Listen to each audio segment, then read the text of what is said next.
Hi again then guys, and welcome to another specific review of a certain bike from the first Ride game. And although recently, a few days ago in fact, I picked up Ride 2, which I also plan to do some reviews for, this is one of the relatively few bikes that for some weird reason was not carried over.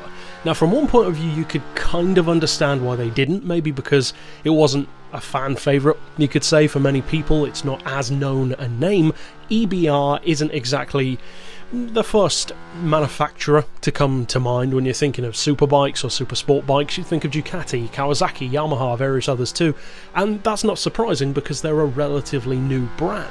But in a funny kind of way, you actually probably have heard of them before, at least in terms of their underpinnings, because what EBR actually stands for is Eric Buell Racing. And of course, Eric Buell previously had another motorcycle brand, also an American one, by the name of Buell. But Buell is a very different brand to EBR, because with EBR, I really like the choice that he made, where these bikes are essentially almost MotoGP machines for the street. They are hardcore, no frills, pro riding superbikes with really good spec, great handling, great performance, and pretty good value as well, but no creature comforts, designed for focused riders. Whereas Buell, on the other hand, his previous company, focused in more on the kind of city bike area of the market with their various models, which look kind of funky, but they rarely had a huge amount of power or a huge amount of performance. They were more, you could say, city bike meets sort of cafe racer style machines where you can throw them through the corners, but not really the strongest in a straight line.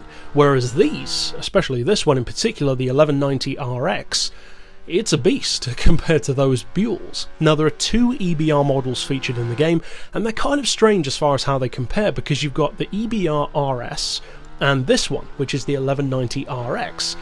This one is the stronger of the two in pretty much every way except perhaps weight.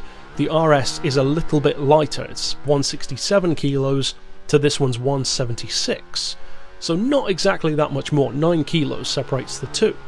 But in literally every other way, this one is superior, and the reason why that's strange, because that sounds like a pretty obvious statement to make, of course, it's the bigger, more powerful bike, it makes sense that it would be a little bit heavier but probably still faster overall. All of that makes sense, but what doesn't is the pricing. This is a 19,000 credit bike, which is really good. That compares very well to many of the other sport bikes in the game, both Italian and Japanese. It's more expensive than some, cheaper than others, but it's that the slower bike, the RS, is a lot more expensive. It's a 47,000 credit bike. That's what? Around 2.5 times as expensive as this one, despite not being as good. So that's kind of strange, but in terms of this bike alone, what can you actually expect? Because although America has a very strong and long history of motorcycles, it doesn't tend to be in the superbike market.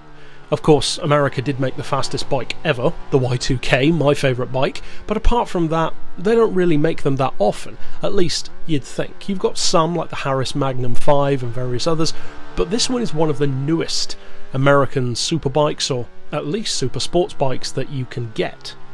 So the question is, what do you get? Well, first of all, there's the engine. As the name suggests, it's just under 1200cc, or a 1.2 litre, 1190. It's a V-twin as well, and the interesting thing is, and the impressive thing, it's built in-house. The engine is EBR's own. That's very impressive for a company that's relatively new to have done that and not just use, say, an Italian or a Japanese or a German unit instead. That's impressive, that's a good start.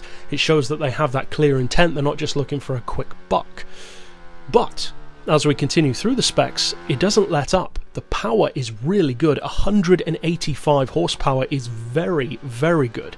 As far as torque, it's got over 100 pound-feet, which is very beefy for a motorbike, let's just say, 102 pound-feet to be exact. As I already mentioned, the weight is 176 kilos, which is very good for its power and for its engine size as well. That's a good, say, 5 or 6 kilos lighter than many of its rivals. And of course, directly tying into the fact that it has more power than weight, the horsepower per kilo, and by inference the horsepower per tonne, if you put it in car terms, is really, really good. This bike puts out over 1 horsepower per kilo. That's beyond, say, a 2006 generation Yamaha R1, which was one of the benchmarks of having 1 horsepower per kilo. So this one goes even beyond that. Now, of course, this is many, many years later, but still, for an American superbike to set such a strong imprint in terms of its on-paper numbers alone is a very good start. So it's got an in-house engine, it's well priced, it's a less expected choice, so it's got more of the sleeper appeal, more of the hipster appeal you could say, but it's also essentially a race bike for the street.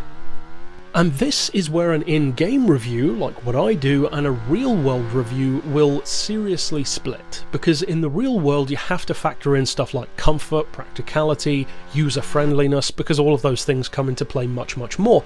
Whereas in a game, you actually have much more of an opportunity to experience a bike like this for all the things that it's great at, and not really any of the things that it's not. Because of course, it's a racing game. So by definition, a bike that's designed to be a race bike for the street, of course it's going to be great. It's going to be fantastic. Great through corners, great in a straight line, and this bike is all of the above. Top end speed is good, acceleration is good, the handling isn't necessarily the best thing out there, but it's certainly good enough to win races, and overall I would say that this is a bike which does something which not many manage to do, especially not in the States actually, and that is it manages to establish itself on the scene, but not just be there as an option, but give you a reason why you should consider it as an option. This is a good superbike. In some ways it feels old school, and I think the only, strictly speaking, downside is it's not necessarily the most interesting thing to look at. It's a fairly generic looking superbike. It could even pass for like an early 2000s shape.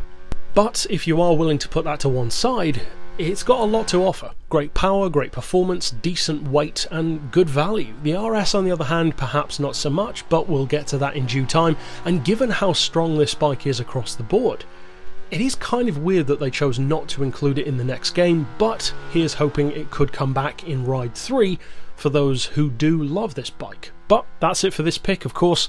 I'll see you guys next time, and for now, as always, thanks for watching.